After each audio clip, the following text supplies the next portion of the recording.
Terima kasih Bapak Ibu semuanya yang hadir pada kesempatan hari ini.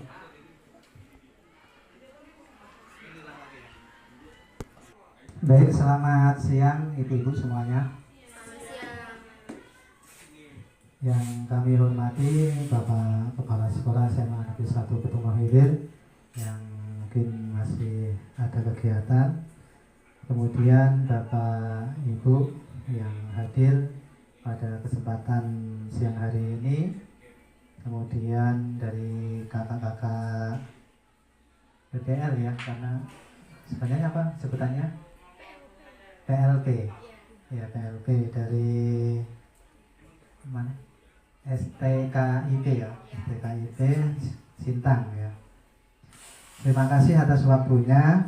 Di sini saya Muhammad Kamalin ya akan menyampaikan terkait dengan budaya bertanya. Kalau memang ada pertanyaan, kami berikan waktu. Tenangkan hati dan pikiran, berdamai sejenak.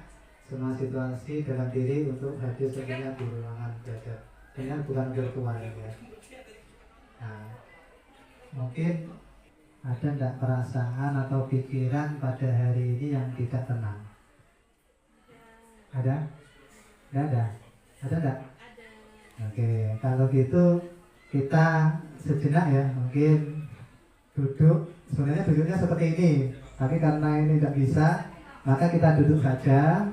Coba Bapak Ibu sesuaikan dengan gambar itu, silahkan. Gambarkan, ya. Pejamkan mata, silahkan pejamkan mata. Ya, pejamkan mata. Kemudian kosongkan pikiran Anda, ya. Kosongkan apa yang muncul di pertama di dalam pikiran dan hati Bapak Ibu sekalian. Silakan pejamkan mata, terus kosongkan pikirannya bentar. Setelah itu apa yang pertama kali muncul dalam hati dan pikiran Bapak Ibu semuanya? Oke, sudah ya? Oke. Gimana untuk Bu Wiwit? Silakan Bu Wiwit. Apa Bu Wiwit yang pertama kali muncul di pikiran setelah dikosongkan? Itu Pak, gambar itu. Gambar yang ada di depan. Ikut gambar yang ada di depan. Baik. Kemudian ada lagi Bu Tika? Sama. Bayangan yang pertama yang muncul itu. Oke. Yang lainnya? Sama. Wow, memang ibu-ibu itu selalu sama jawabannya. Baik ya. Mungkin itu untuk mengawali saja ya. Karena hati sama pikiran itu sama apa tidak? Tidak ya. Nah, jadi kadang hati kita seperti ini, tapi pikiran kita udah kemana-mana ya. Nah, tapi kita harus mengikuti kata hati kita, jangan mengikuti pikiran kita ya. Karena kalau awal mula kita ngikuti hati, baru pikiran nanti itu bagus. Tapi kalau kita hati kita sudah mantap, tapi pikiran kita masih tidak sesuai dengan hati, nah ini nanti akan kacau. Gitu ya. Kemudian ini terkait dengan budaya positif. Jadi budaya positif itu adalah nilai-nilai ya secara universal yang diterapkan atau yang harus kita lakukan di sekolah ya. Ini ada pertanyaan pemantik ya. Silahkan nanti mohon memberikan tanggapan setuju atau tidak setuju ya. Ini untuk pertama, nanti saya jelaskan yang lainnya. Oke, silahkan. Ini ada pertanyaan untuk yang pertama. Mungkin siapa yang mau menjawab? Silahkan, boleh. Boleh kakaknya, boleh ibunya. Oke, silahkan. Hukuman dapat mendisiplinkan anak. Setuju atau tidak setuju? Kalau setuju kasih jawaban, dan tidak setuju juga kasih alasan. Oke, boleh silahkan. setuju ya. Oke, menurut saya hukuman menjadi salah satu cara untuk mendisiplinkan anak, itu saya setuju. Karena dengan hukuman bisa saja seorang anak menjadi termotivasi untuk tidak melakukan sebuah kesalahan. Terima kasih. Plus untuk siapa kak siapa? Kak Rati ya. Kemudian yang ingin menjawab nomor 2 siapa? Oke, Bu Wayan. Setuju atau tidak setuju? Jawabannya cuma setuju dan tidak setuju dan alasannya apa? Kalau saya lebih ke setuju karena satu supaya lingkungan sekolah itu bisa lebih bersih. Kemudian yang kedua supaya anak-anak itu bisa lebih lancar lagi membaca dan lebih banyak lagi literasinya. Itu saja Pak. Oke, terima kasih untuk Bu Wayan. Yang terakhir untuk pertanyaan nomor 3 mungkin Bu Wit mau menjawab. Oke, kalau menurut saya pemberian penghargaan dapat meningkatkan motivasi belajar anak. Saya setuju. Pasti dengan adanya penghargaan, anak-anak pasti akan lebih termotivasi daripada tidak diberikan sesuatu, Pak. Jadi pemberian penghargaan itu dapat meningkatkan motivasi belajar anak, Pak. Menurut saya itu. Baik, terima kasih untuk jawabannya ya. Nanti untuk jawaban secara benarnya nanti ada di materi ya. Nah, ini untuk nanti diingat-ingat. Berarti di sini tadi semuanya setuju ya. Hukuman dapat mendisiplinkan anak. Pemberian hukuman juga hal positif. Belajar membersihkan halaman juga dapat meningkatkan disiplin anak. Baik. Ini ya, paradigma. Ada kegiatan kepalan tangan ya. Ada A dan B. Walaupun di sini tidak ada ya. Ada Anda dan teman Anda, maksudnya seperti itu. Sobeklah secari kertas kecil, tuliskan benda atau sesuatu yang sangat berharga untuk Anda. Kemudian letakkan di salah satu tangan Anda dan genggam benda tersebut dengan segala daya. Buatlah sebuah kepalan. Teman Anda B akan mencoba sekuat tenaga. Mungkin ini bisa diperhatikan ya. Ya. Ini saya buat dengan ini ya. Bentar dulu ya. Jadi satu teman ya itu dia menggenggam secari kertas ya, secari kertas kecil. Silakan digenggam gini, kepalkan, terus satunya berusaha untuk melepaskannya. Mungkin Bu Wingit sama Bu Wayan, terserah mana yang. Nah, tadi yang makan siapa? Yang genggam? Nah, boleh terserah. Oke, silahkan ya, itu dibuka sekuat tenaga ya. Nah, kemudian temannya mencoba sekuat tenaga dengan berbagai cara untuk meminta Anda memberikan benda tersebut. D bisa membujuk, mengancam, terserah ya, yang dapat membuka kepalan tangan Anda ya. Jangan kompromi, karena ini sekuat, ini menjaga satunya nih. Pokoknya bagaimana caranya silakan. Yang membuka silakan. Baik, kita mulai.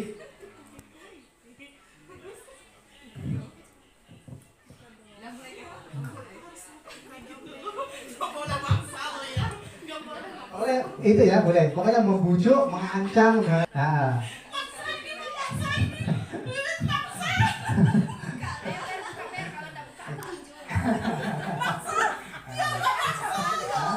Dapat? Baik, oke, udah dapat satunya? Udah, baik. Nah, ini saya tanya dulu.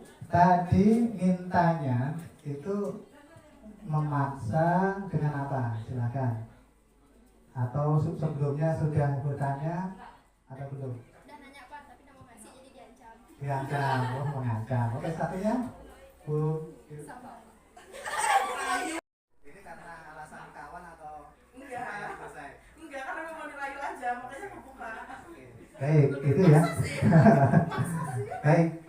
Jadi ya, Ini maksudnya perubahan paradigma kegiatan kepala tangan ini nanti kaitannya kita dengan fungsi kontrol ya, fungsi kontrol mana kepada siswa nanti ya. Jadi orang bisa saja ya menginginkan sesuatu tapi dia jalannya salah gitu maksudnya.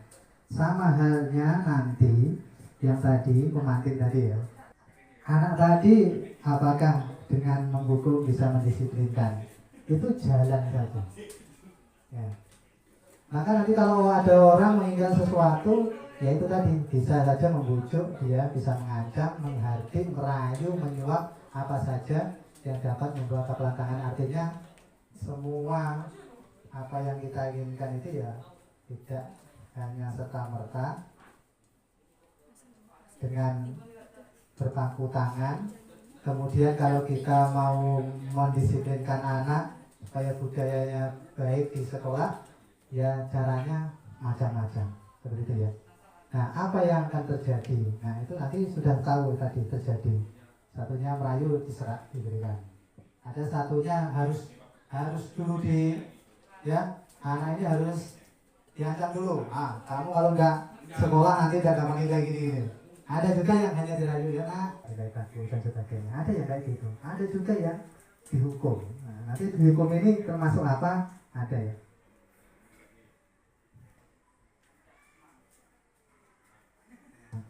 Kemudian perubahan paradigma, teori kontrol ya, teori pilihan ilustrasi kontrol itu jadi ya merubah seseorang, jadi tidak bisa mengontrol seseorang. Tetapi siapa yang bisa mengontrol adalah diri kita sendiri. Jadi kenapa? Karena yang dapat mengendalikan hanya diri kita sendiri. Orang lain itu adalah faktor luar saja. Tapi ketika dia tidak ada dorongan itu, maka dia akan kembali lagi. Sama seperti anak. Siswa itu ya kayak gitu. Kalau dia memang sudah budayanya atau dia sudah disiplin, itu dari dirinya sendiri, bukan dari orang lain. Contoh, bukan peraturan sekolah, karena bukan peraturan sekolah, karena bukan ada ancaman, ada tata tertib, tapi memang dia mendisiplinkan dirinya sendiri. Itu berarti dia memang bisa mengontrol dalam dirinya, yaitu di dalamnya, bukan yang faktor X, faktor luar. Contoh faktor luar sama seperti kayak rambu lalu lintas dia. Sebenarnya kalau rambu lalu lintas itu kita ada, kalau merah berhenti, kemudian hijau itu jalan, kuning itu hati-hati. Itu adalah fungsi. Apakah orang itu memikirkan kenapa harus merah harus berhenti? Sebenarnya kalau dia mengikuti peraturan ya berarti faktor lain. Tapi kalau dalam dirinya muncul, saya biar selamat, itu berarti dari dalam dirinya. Ya.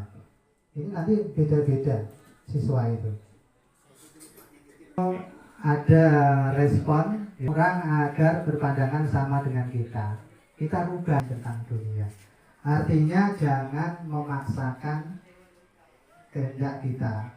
Contoh, ada guru yang punya, padahal murid itu tidak sama karakternya, karena dia berdasarkan kodrat alam. Dia sudah membawa potensi sendiri sejak lahir.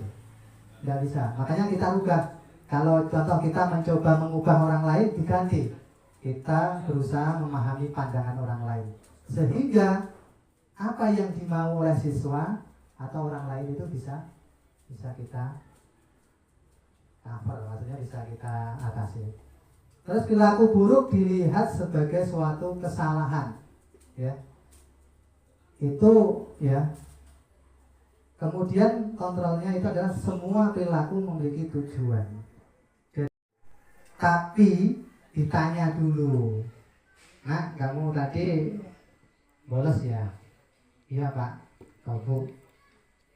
Nah, Bapak tahu pasti kamu ini bolos ada tujuannya.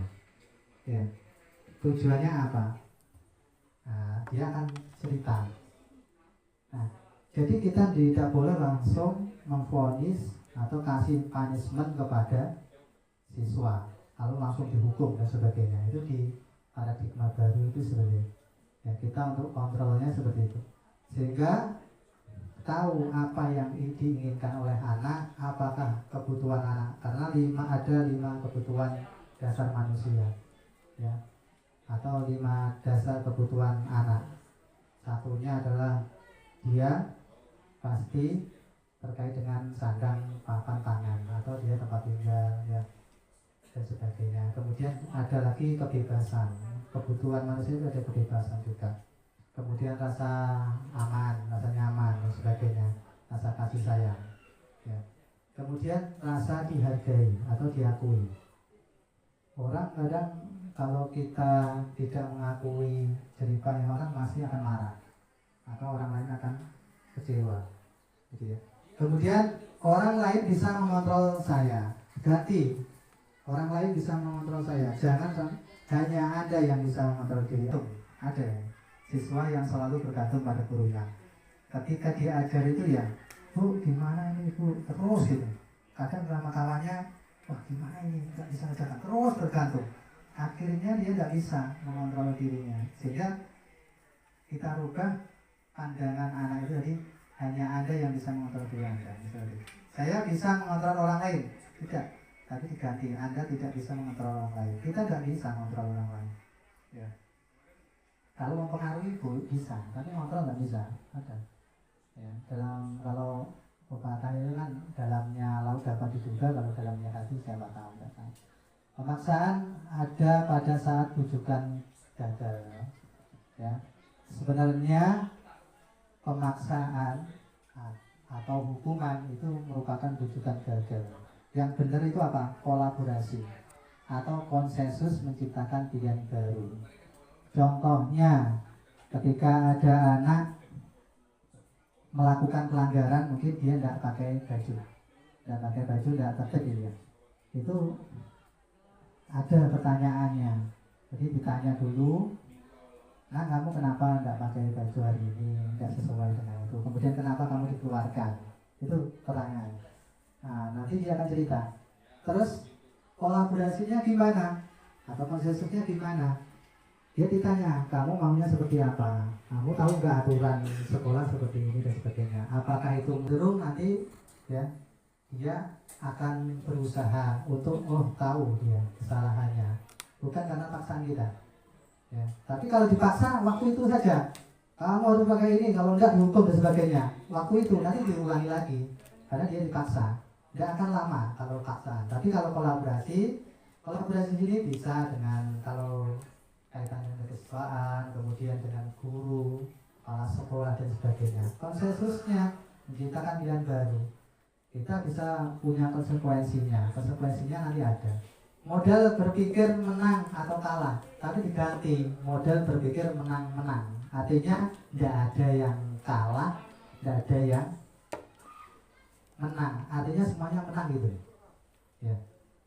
Kalau menang kalah, model kalau menang kalah, ya, biasanya kan kalau kita sama anak itu kan, wah, mentang-mentang guru nggak mau kalah gitu, dia pasti egonya tinggi. Kita nggak pernah memikirkan, sebenarnya apa yang kita lakukan salah atau tidak, nggak tahu. Maka dia modelnya kita fastabiqul khairat, kata Pak Soekarno tadi, ya. Kita berpikirnya ya berlomba dengan kebaikan supaya anak lebih baik lagi.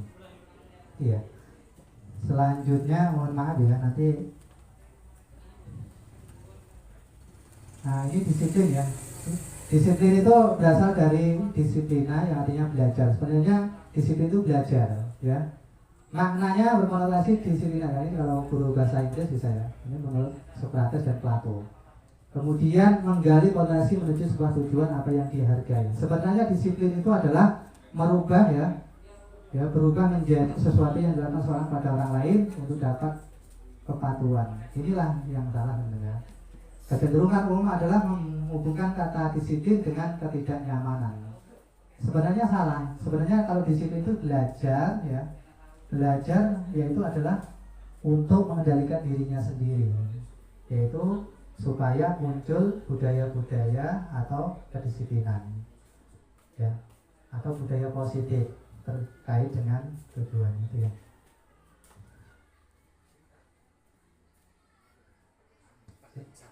Lanjut ya.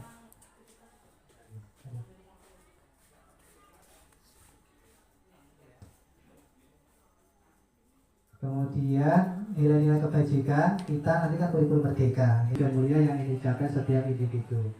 Di antaranya yaitu adalah nilai kebajikan, yaitu suruh bawa pasir 10. Nah, hukuman itu cenderung pasti diingat oleh anak, beda dengan konsekuensi. Mungkin ini silahkan, apakah ini ya pertanyaan-pertanyaan ini mencatat 100 kali di dalam buku kalimat saya tidak akan terlambat lagi karena terlambat ke sekolah, itu termasuk hukuman atau konsekuensi menurut Bapak Ibu? Apa Bu? Ini. Mencatat 100 kali di dalam buku kalimat hukuman. Oke, terus lari mengelilingi lapangan basket 2 kali karena terlambat hadir di sekolah, hukuman. Murid diminta untuk push up 15 kali, hukuman ya, tidak menggunakan masker. Terus menggantikan kertas tugas teman yang telah dicoret-coret, itu konsekuensi atau hukuman? Konsekuensi. Memberikan tumpahan, membersihkan tumpahan air di meja tulis karena tersenggol pada saat belajar, konsekuensi. Murid disuruh untuk tidak menggunakan sepatu seharian di sekolah karena tidak menggunakan sepatu hitam, konsekuensi. Ya, konsekuensi atau bukan? Konsekuensi. Terus lari mengelilingi lapangan basket 2 kali karena terlambat 10 menit untuk pelajaran PJOK, itu hukuman atau konsekuensi? Hukuman ya. Nah, jawabannya ini ya. Nah, itu. Jadi benar ya. Jawaban Ibu berarti sudah bisa memahami ya. Oke. Jadi antara hukuman dan konsekuensi itu yang mau dipilih yang mana Bu? Apa yang nanti yang akan diterapkan oleh Bapak Ibu? Hukuman atau konsekuensi yang paling utama? Konsekuensi ya Bu ya.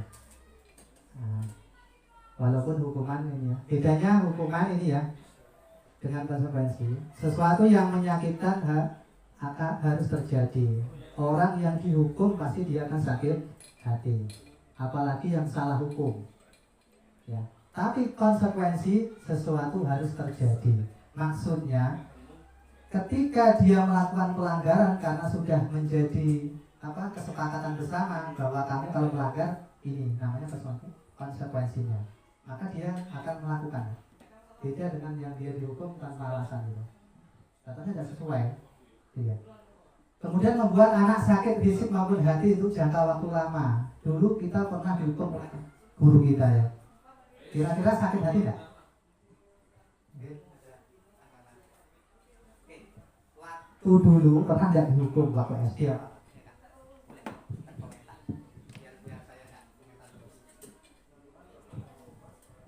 Dulu pernah Pak saya dihukum itu gara-gara makan permen karet di kelas, dihukum untuk menulis sebanyak 2 lembar. Tulisannya itu saya tidak akan mengulangi makan permen karet di kelas lagi karena itu salah gitu Pak. Kira-kira sakit nggak waktu itu? Perasaannya gimana? Sakit nggak? Perasaan saya waktu itu atau sakit? Enggak sakit hati sih Pak, karena kan saya yang salah gitu Pak. Tapi ada nggak rasa sakit hati atau gimana? Maksudnya dihukum nyaman nggak gitu? Enggak nyaman Pak. Nggak nyaman ya kalau dihukum. Iya Pak. Saya hanya tanya, pasti ada yang mungkin tersakiti baik itu fisik maupun hatinya ya. Jadi kalau hukuman itu pasti akan teringat gitu ya. Walaupun kita yang salah, tapi dia nanti membuat dirinya menjadi down, merasa bersalah terus. Akhirnya membuat siswa atau anak itu menjadi dia tidak bisa termotivasi. Dia kayak sini terus, ini saya melakukan ini salah terus, gini terus ya. Ini merasa bersalah. Terus anak membenci kedisiplinan. Orang yang ketika dihukum ada ya, saya cerita. Jadi anak itu ketika dihukum, contoh dia disuruh hormat bendera sampai pulang atau jam habis pelajaran, sehingga dia otomatis tidak masuk kelas. Dia tidak apa-apa dihukum.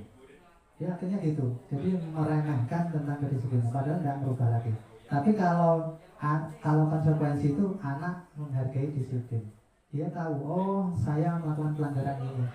Saya konsekuensinya kalau sesuai dengan kesepakatan kelas atau kesepakatan sekolah, iya benar ini. Kalau saya, makanya di setiap apa ya, mungkin kita belum melakukan ya, ya. Hanya sosialisasi saja ya, ya. Kalau untuk tata tertib kan, nah, sebenarnya tata tertib itu harus dibuat itu tidak hanya sekolah saja, tapi melibatkan siswa, melibatkan orang tua dan guru dan pemangku sekolah, yaitu kepala sekolah dan komite ya. Kalau masyarakat bisa diwakili komite orang tuanya itu. Sebenarnya itu apa yang dimau sebagainya. Tuh.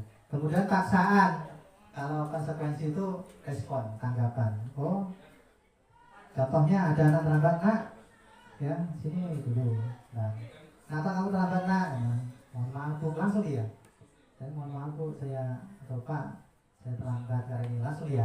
Tahu kan nak, kalau kamu terlambat konsekuensinya apa? Tahu bu.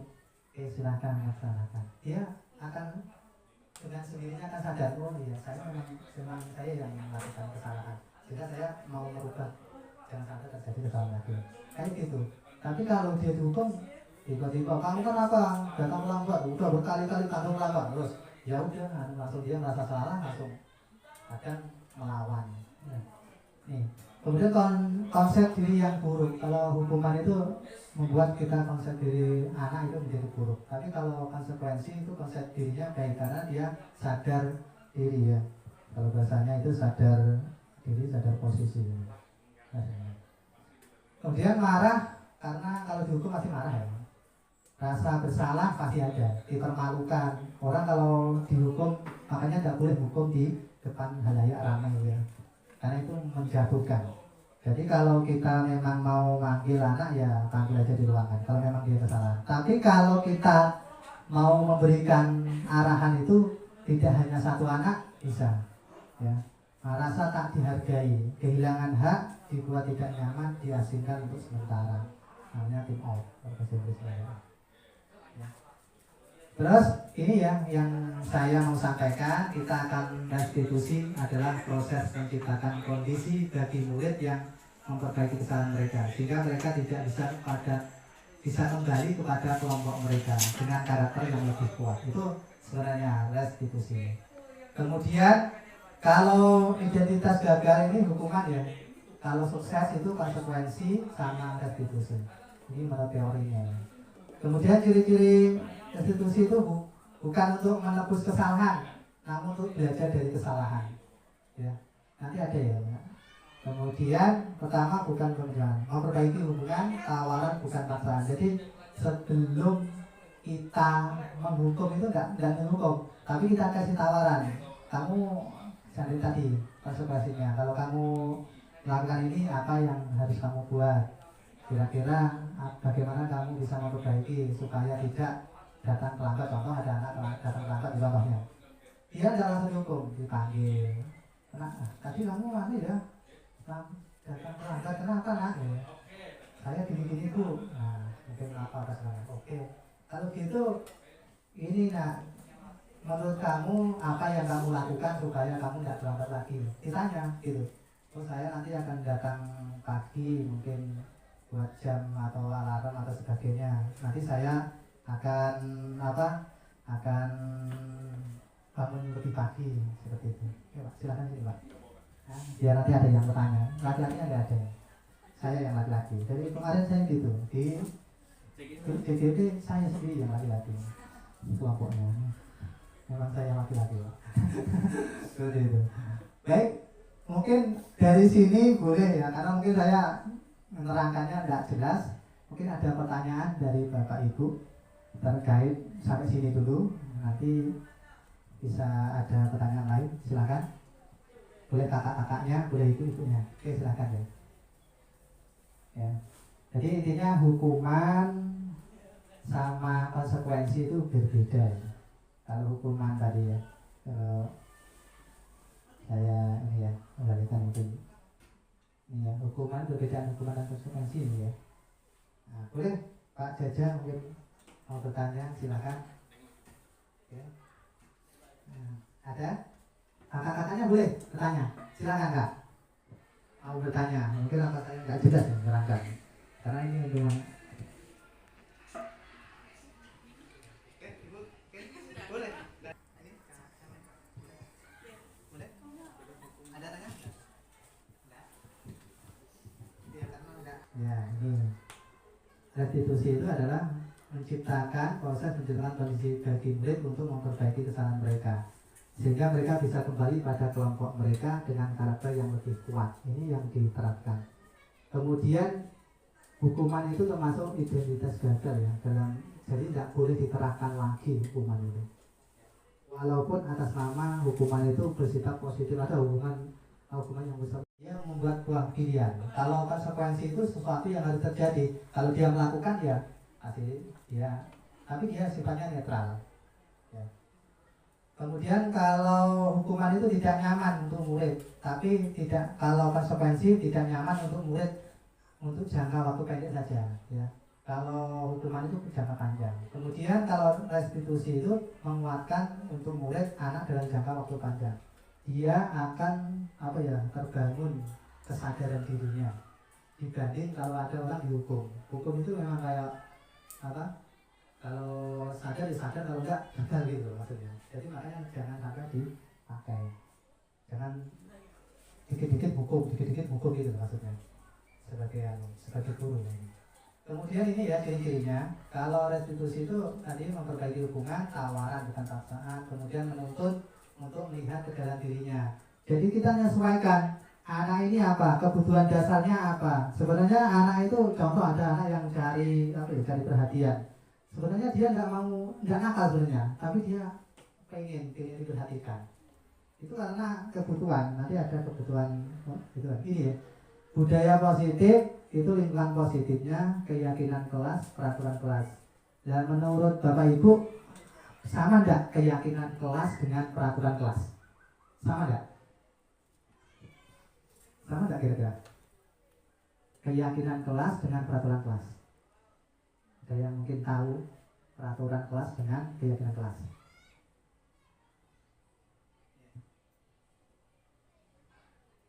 Kalau peraturan kelas itu ya memang sudah dibuat ya. Tapi kesepakatannya itu bukan berdua atau lebih.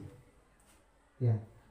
Jadi peraturan kelas itu contoh, Mas, itu dia membuat, contoh guru membuat saja, membuat saja, tapi tidak mengikuti anak, tidak mengikutkan semua peserta yang ada di lingkungan itu, siswa tadi, guru lain, enggak. Kalau keyakinan kelas itu kaitannya dengan kesepakatan kelas. Jadi yang mau digali, potensi yang mau digali, supaya anak ini supaya lingkungan positif ini ada, anak jadi tertib dan sebagainya. Itu karena keyakinan kelas atau kesepakatan kelas. Keyakinan kelas itu ya keyakinan yang contoh, dia diajak apa yang mau kita lakukan untuk pembelajaran ini. Harus tepat waktu, baik. Terus apa lagi? Ada lagi dia usul, Pak, menjaga kebersihan, berarti kelasnya harus rapi, harus bersih. Ada lagi menghargai. Nah, dari situ muncul ya keyakinan kelas itu muncul, jadi kesepakatan kelas. Setelah itu lingkungannya jadi positif. Berarti kalau dia menerapkan itu maka akan positif. Nah, konsekuensinya kalau dia melakukan pelanggaran terhadap peraturan kelas tadi, ya, maka dia akan mendapatkan konsekuensi, bukan hukuman ya, dalam bahasanya bukan hukuman, tapi konsekuensinya. Kalau dia melakukan ya dia ini, gitu. Contoh dia melanggar dia nggak masuk kelas, akhirnya konsekuensinya dia entah nyanyi, entah apa, yang intinya memperbarui karakternya. Ini kemudian mungkin Bapak Ibu lihat selalu kembalikan buku ke tempatnya. Itu keyakinan kelas ya. Kalau selalu kembalikan buku ke tempatnya itu termasuk apa? Kalau keyakinan kelas itu aja bisa tanggung jawab apa gitu. Itu keyakinan kelasnya apa kira-kira? Rasa apa? Di profil ajar Pancasila itu ya. Kan ada sifat, ada disiplin, tanggung jawab ya. Kemudian dilarang mengganggu orang lain. Kalau keyakinan kelasnya berarti apa? Kalau sifatnya tidak boleh mengganggu orang lain berarti menghargai, mungkin menghargai atau menghormati ya. Itu keyakinan berarti budaya yang positif. Hadir di sekolah 15 menit termasuk disiplin ya. Dilarang melakukan kekerasan. Apa ya kalau dilarang melakukan kekerasan? Dilarang menggunakan narkoba, bergantian atau menunggu giliran. Apa itu? Toleransi bisa ya? Disiplin bisa ya? Gunakan masker, sadaran ya? Jangan berlari di kelas atau koridor ya? Jangan berdiri di kelas. Itu termasuk apa? Iya, tanggung jawab menghormati orang lain. Keselamatan, dilarang melakukan kekerasan berarti keselamatan menghormati orang lain. Kemudian dilarang menggunakan narkoba, kesehatan ya, keyakinan yang dibentuk. Pergantian menghormati orang lain tadi benar. Gunakan masker juga keselamatan, kesehatan. Berarti dia memang dari dirinya, bukan dari orang lain. Dia akan sadar ini. Jangan berlari di kelas atau koridor, keselamatan. Nah, sebenarnya yang kita mau bangun Bapak Ibu itu sebenarnya keyakinan di dalam diri anak sebenarnya, bukan keyakinan yang di luar anak. Kalau keluar anak itu kita contoh kasih penghargaan ya, kita kasih hukuman, dia hanya sebentar aja dia ikuti aturan itu, tapi setelah itu dia di dalam hatinya tidak ada. Nah mungkin nanti bisa dibuktikan ada rasa kasihan, kemudian kesenangan, kemudian kebebasan dan penguasaan. Penguasaan itu dia punya kuasa atas dirinya, tidak mau diatur gitu kebebasannya ya.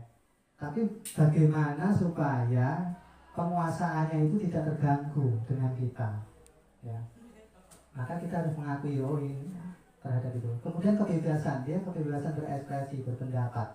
Tidak apa-apa kalau ada anak di kelas gitu ya, dia mengatakan sebenarnya, tapi kita arahkan. Contoh kalau dia menyimpang ya, contoh kata-kata jorok, kotor, sebenarnya dia mau mengekspresikan sesuatu tadi, tetapi salah sebenarnya anak tadi, maka kita arahkan ya. Ditanya, kenapa kamu melakukan ini, apakah kamu ini bagus ataukah ini baik untuk dirimu, maka ditanya. Jangan langsung kita memberikan ya ancaman atau memberikan hukuman atau sesuatu yang langsung mengenai kepada anak. Karena kita prinsipnya adalah kalau untuk guru penggerak itu mengabdi pada siswa, jadi menghamba kepada murid. Artinya kita memberikan pelayanan sebaik-baiknya kepada siswa. Sebenarnya itu kalau guru, untuk guru penggerak ya. Bagaimana kita berusaha untuk itu. Nah dasarnya ada 5 ya. Jadi ada bertahan hidup ya, survival kalau bahasa Inggrisnya. Kemudian kasih sayang, rasa terima, kesenangan, kebebasan dan penguasaan. Selanjutnya ini ya, 5 konstitusi kontrol itu ada penghukum, pembuat rasa bersalah. Kemarin sudah ya, Pak Suki sudah menyampaikan waktu itu. Ya, jadi kita posisinya di mana terhadap siswa? Pilih Bapak Ibu. Ya, pilihannya ada itu. Apakah kita sebagai penghukum, pembuat merasa bersalah, atau kita nanti mau seperti teman atau pemantau atau manajer? Yang bagus itu memang manajer. Tapi ya setidaknya kita mungkin jadi teman atau pemantau gitu. Kalau pemantau enak Pak. Jadi sesuaikan dengan orangnya datar. Dia itu sesuai aturan sekolah. Jadi manggil anak, nah kenapa terlambat? Itu aja agak marah dia. Kalau hukum biasanya marah-marah. Tapi kalau dia enggak memantau saja, ya dia hanya menyampaikan, nah kamu kenapa terlambat? Tahu ya konsekuensinya kalau terlambat. Dan itu aja dia, datar, enggak naik. Tapi kalau hukum, ya dibentak-bentak. Oh, dia bisa bentak meja ya, teman-teman enggak boleh ya. Apalagi ada orang lain. Ya, itu membunuh karakter anak. Dan anaknya jadi don. Ya, kalau kita mau ngasih ya kadang menghargai. Kamu ini terlambat terus tidak ada perubahan sama sekali. Ya, itu doa. Akhirnya tidak berubah-ubah, malah pusing gurunya ngatur. Karena dia doakan tidak berubah-ubah. Padahal misalnya kamu berubah gitu. Ya, lagi hadir menyakiti, menyindir. Ada di sini-sini, kamu ini rumahnya terlalu dekat, terlalu jauh. Ya, itu namanya nyindir-nyindir, nggak boleh. Ya. Tapi boleh bu, nyindir bu ya. Beda. Gitu ya. Nggak boleh menyindir-nyindir. Artinya menyakiti dengan menyindir gitu ya. Guru berkata, kalau menghukum itu kamu tidak melakukannya, awas ya. Nanti ancaman, ada ancaman. Terus memberontak, menyalahkan orang lain, berbohong. Padahal anak itu sudah jujur. Tapi dong, kamu ini bohong. Padahal nggak tahu ya. Kamu ini terlambat, kenapa? Saya Pak, banjir ya. Motornya rusak. Benar sebenarnya dia. Tapi dia ngomong, kamu ini tukang bohong, nggak percaya Bapak. Ya udah kasih alasan masih nggak yakin. Ya tidak boleh sebenarnya. Guru nggak boleh gitu. Kaitannya dengan dunia berkualitas. Muridnya melakukan guru di luar dunia berkualitas ya. Jadi akhirnya anaknya ya gimana ya? Kayak sini saya. Atau lama-lama dia akan benci. Ya. Kemudian ada merasa bersalah ya tidak boleh. Dua itu kalau bisa jangan. Posisi kontrol yang penghukum dan membuat merasa bersalah jangan dipakai. Contoh merasa bersalah ceramai 1 jam. Bayangkan Bu. Selama 1 jam kuat nggak Bu? Selama 1 jam. Ini aja saya belum ada 1 jam ya Kak ya. Saya ceramah ini. Ya kalau udah 1 jam cukup, nggak sabarnya banyak. Terus ketergantungan. Ayo lakukan demi itu. Ini nggak perlu kamu ini nggak kasihan sama itu ya. Ya ingatlah tidak perlu ya. Bapak ada rasa kasihan, kemudian kesenangan, kemudian kebebasan dan penguasaan. Penguasaan itu dia punya kuasa atas dirinya, tidak mau diatur gitu bahasanya. Ya. Tapi bagaimana supaya penguasaannya itu tidak terganggu dengan kita, ya. Maka kita harus mengakui terhadap itu. Kemudian kebebasan, dia kebebasan berekspresi, berpendapat. Tidak apa-apa kalau ada anak di kelas gitu ya, dia mengatakan sebenarnya. Tapi kita arahkan. Contoh kalau dia menyimpang ya, contoh kata-kata jorok, kotor. Sebenarnya dia mau mengekspresikan sesuatu tadi, tetapi salah sebenarnya anak tadi. Maka kita arahkan. Ya. Ditanya kenapa kamu melakukan ini? Apakah kamu ini bagus ataukah ini baik untuk dirimu? Maka ditanya. Jangan langsung kita memberikan ya ancaman atau memberikan hukuman atau sesuatu yang langsung mengenai kepada anak. Karena kita prinsipnya adalah kalau untuk guru penggerak itu mengabdi pada siswa. Jadi menghamba kepada murid. Artinya kita memberikan pelayanan sebaik-baiknya kepada siswa. Sebenarnya itu kalau guru untuk guru penggerak. Ya. Bagaimana kita berusaha untuk itu. Nah dasarnya ada 5 ya. Jadi ada bertahan hidup ya. Survival kalau bahasa Inggrisnya. Kemudian kasih sayang, rasa terima, kesenangan, kebebasan dan penguasaan. Selanjutnya ini ya, 5 konstitusi kontrol itu ada penghukum, pembuat rasa bersalah. Kemarin sudah ya, Pak Suki sudah menyampaikan waktu itu. Ya, jadi kita posisinya di mana terhadap siswa? Pilih Bapak Ibu. Ya, pilihannya ada itu. Apakah kita sebagai penghukum, pembuat merasa bersalah, atau kita nanti mau seperti teman atau pemantau atau manajer. Yang bagus itu memang manajer.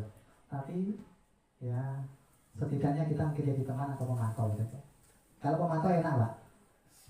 Jadi sesuaikan dengan orangnya datar. Dia itu sesuai aturan sekolah. Jadi manggil anak, nah kenapa terlambat? Itu ada marah dia. Kalau hukum biasanya marah-marah. Tapi kalau dia enggak memantau saja, ya dia hanya menyampaikan, nah kamu kenapa terlambat? Tahu ya konsekuensinya kalau terlambat. Dan itu aja dia datar, enggak naik. Tapi kalau hukum, ya di bentak-bentak. Oh, dia bisa bentak meja ya, itu kan tak boleh ya. Apalagi ada orang lain. Ya, itu membunuh karakter anak. Jangan jadi don. Ya, kalau kita mau ngasih ya, dia kadang menghardik.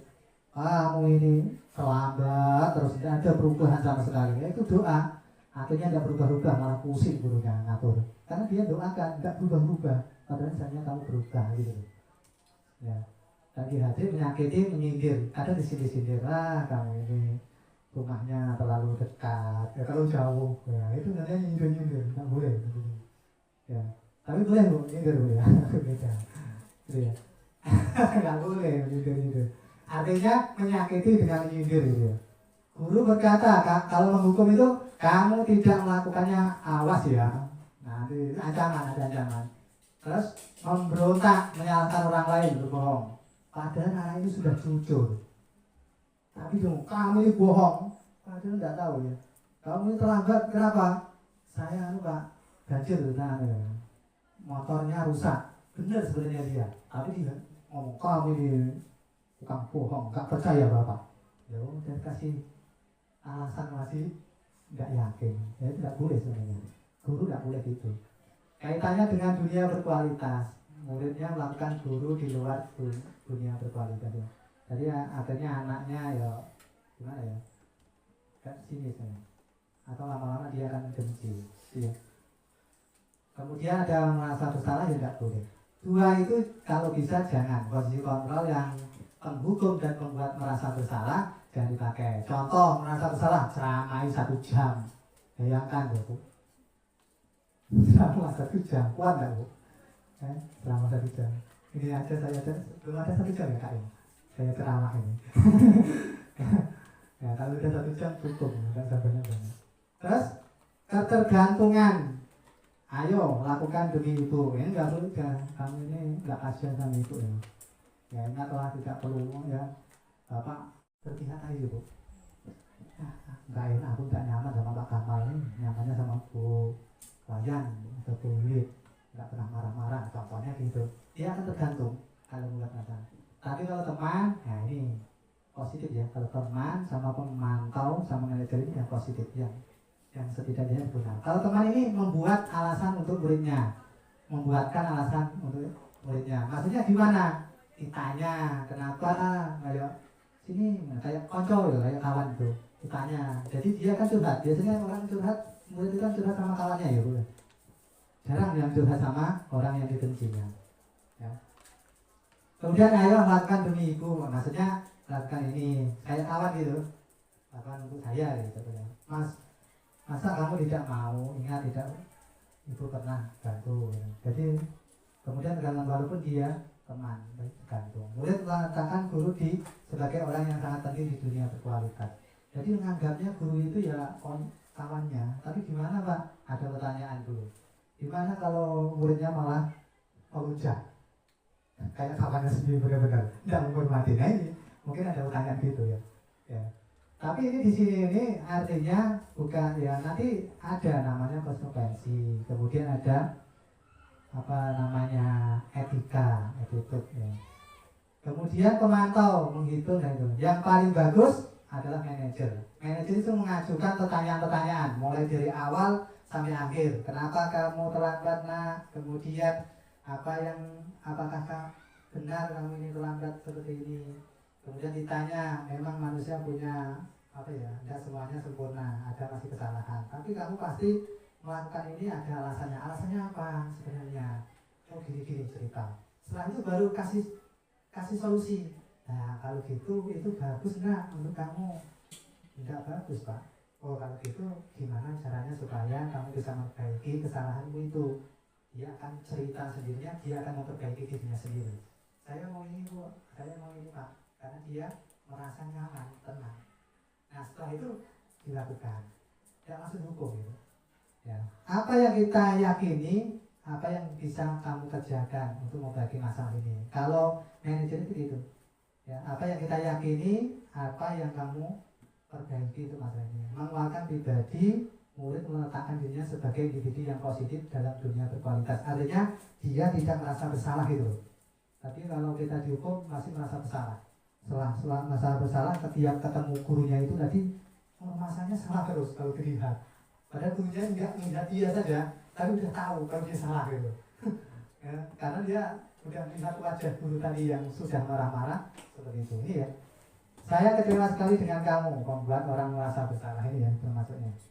Tidak boleh. Kamu tidak pernah benar melakukan hukuman ini. Ayo lakukan demi ibu teman. Apakah kamu mau mendapatkan stiker bintang hari ini? Memantau ya. Bagaimana kamu bisa menyelesaikan masalah ini, manajer? Kamu selalu yang paling terakhir. Ini fungsi kontrol yang dilakukan ya. Pertama adalah penghukum, kemudian sebagai membuat merasa bersalah, teman, pemantau, dan manajer yang terakhir. Ini ya, guru berkata ini yang manusiawi tidak ada manusia, ini yang menstabilkan. Namanya segitiga restitusi. Ini menstabilkan identitas. Jadi caranya berkata guru berbuat salah satu itu hal yang manusiawi. Tidak ada manusia yang sempurna. Bapak Ibu juga buat salah pernah. Kita pasti bisa menyelesaikan masalah ini. Bapak Ibu tidak tertarik untuk mencari tahu siapa yang benar, siapa yang salah. Bapak Ibu lebih tertarik untuk menyelesaikan masalah, fokus pada masalah atau penyelesaiannya. Kemudian kalau kamu menyalahkan dirimu sendiri terus-menerus, apakah kamu bersifat baik pada dirimu sendiri? Artinya kalau anak pesimis menyalahkan dirinya, akhirnya ya malah tidak jadi. Dia hanya nangis saja dan menyelesaikan masalah. Nangis itu hanya mengurangi beban. Ya, kalau nangis itu mengurangi beban ya. Kalau yang perempuan, kalau laki pas nangisnya. Ya, pas nangisnya. Kalau setelah itu ketawa-tawa. Oke. Terus validasi kebutuhannya. Kamu pasti punya alasan mengapa melakukannya. Ini tanya, apa yang penting bagi kamu? Jadi kebutuhannya itu apa? Sebenarnya apa yang dimau oleh anak tadi? Kenapa kok dia terlambat? Kenapa dia berkata jorok? Kenapa dia melakukan? Apakah dia memang kelakuannya seperti itu? Sifatnya seperti itu? Kamu boleh tetap berusaha menjaga sikap itu, tapi tambahkan sikap yang lain. Artinya kalau dia mempertahankan, ada anak kan yang ketika dia membela yang tadi ini kasusnya, contohnya satunya diejek, satunya dimukul. Sebenarnya dia membela, benar dia membela, tapi salah saja. Seharusnya tidak usah ditanggapi, tapi kita selesaikan, ya. Jadi kalau ditanggapi akhirnya saling jotos menjotos atau memukul tadi, makanya diselesaikan oleh kesiswaan, gitu ya. Nah, terus cara kesiswaan menyelesaikan sudah sesuai enggak? Ya sudah sesuai. Dia ditanya siapa yang melakukan dan sebagainya. Itu contohnya kayak gitu. Ini restitusi, ditanya-tanya. Cuma nanti kedepannya tinggal keyakinan dimantapkan. Kamu ulangi lagi enggak? Itu harus ada. Nanti ada namanya ini ya. Yang terakhir setelah dia selesai, oh yakin, baru ini menanyakan, diulang lagi. Apa nilai yang kita percaya di kelas sekolah kita ini apa? Nilai universalnya apa? Kelas yang ideal itu seperti apa sih? Kamu ingin jadi anak yang seperti apa? Ditanyakan lagi. Kamu nggak melakukan lagi ya, jangan lakukan ini. Apakah kamu merasa apa yang kamu rasakan ketika melakukan itu? Kemudian kamu menjadi orang yang seperti apa nantinya? Ditanyakan apakah kamu tidak akan mengulangi lagi? Nah, berkali-kali. Maka itu menanyakan keyakinan. Ini namanya menyelesaikan problem dengan restitusi, segitiga restitusi. Nah, terus teorinya ini sudah ya, motivasi. Mungkin itu. Terima kasih atas waktunya. Sebelumnya mungkin ada pertanyaan Bapak Ibu. Mohon untuk berikan refleksi. Ini mungkin dari awal ya, kalau ada yang bertanya. Terus ya, tentang ilustrasi kontrol ya. Oke, silakan. Nah, ini yang restitusi ini ya. Sebentar. Restitusi ya. Ini ada 3 ya yang untuk restitusi. Ini modelnya segitiga, tapi ini saya tadi tidak saya tampilkan. Enggak tidak. Ya. Baik, silakan. Mungkin ada pertanyaan.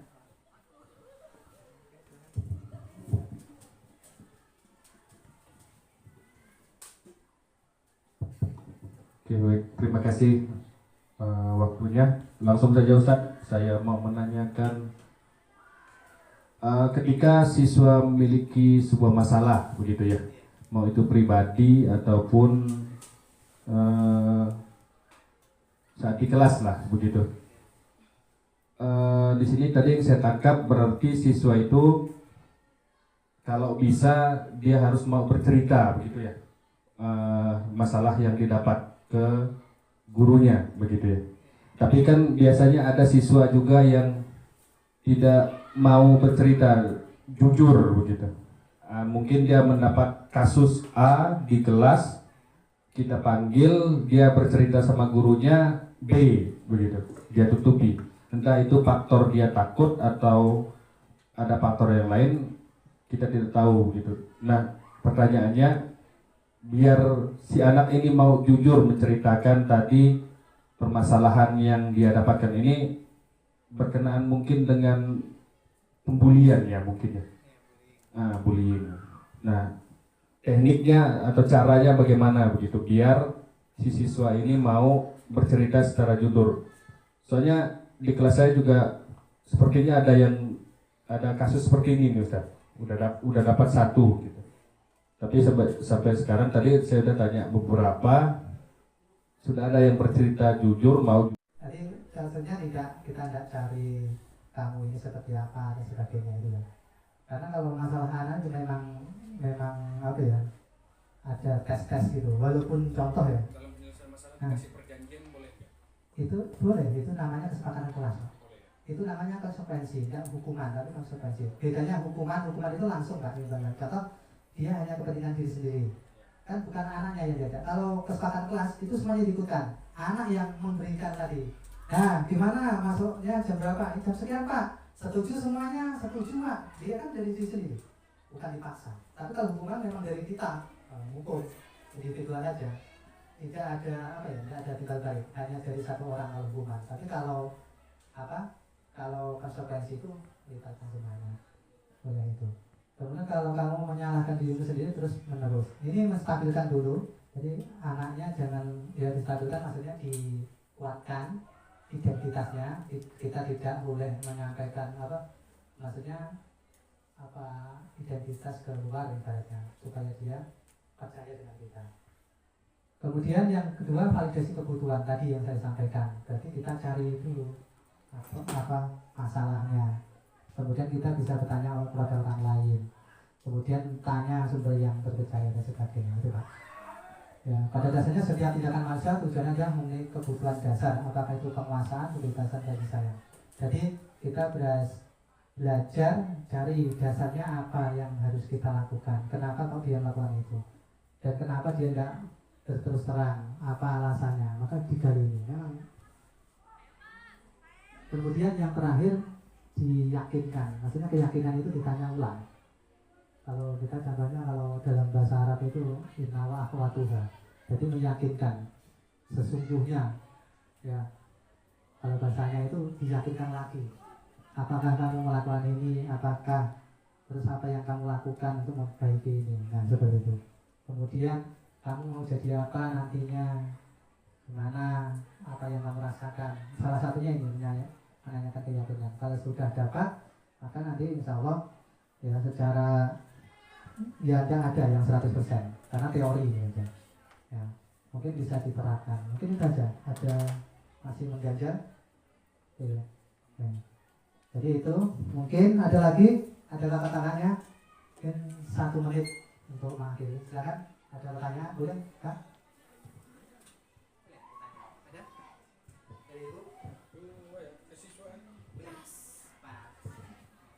Memang pas ya, maunya yang pas. Nggak lebih nggak lah ya. Ya itulah memang itu. Karena udah waktunya ya Bu ya. Oke silakan, ada Ibu Bu Wiwit, ada nggak pertanyaan? Sebenarnya dari dulunya banyak, tapi banyak yang tidak hadir sebetulnya. Mungkin itu saja ya Bapak Ibu. Terima kasih untuk semuanya. Kalau tidak ada pertanyaan, saya ucapkan banyak terima kasih untuk partisipasinya. Telah mengikuti apa yang saya sampaikan. Mudah-mudahan kita bisa menerapkan budaya positif di lingkungan sekolah kita khususnya, dan umumnya nanti di masyarakat seperti itu, sehingga semuanya ini adalah teori usaha. Kita hanya bisa ikhtiar, cuma semuanya ini yang menentukan tetap Tuhan ya. Kita tidak bisa. Tetapi dengan jalan ini kita terapkan ketika retribusi ini. Fungsi kontrol pada guru ada menjadi penghukum, apakah kita mau jadi penghukum, ataukah kita menjadi orang yang membuat salah, ataukah kita menjadi teman, apakah kita menjadi pemantau saja, ataukah kita sebagai manajer. Yang diharapkan adalah sebagai manajer, seperti itu. Mungkin itu saja. Terima kasih. Mohon maaf mungkin ya sudah panjang lebar saya menyampaikan, tetapi tak ada hidangan apapun ya. Jadi mohon maaf dan mohon keikhlasannya. ya Bapak Ibu semuanya.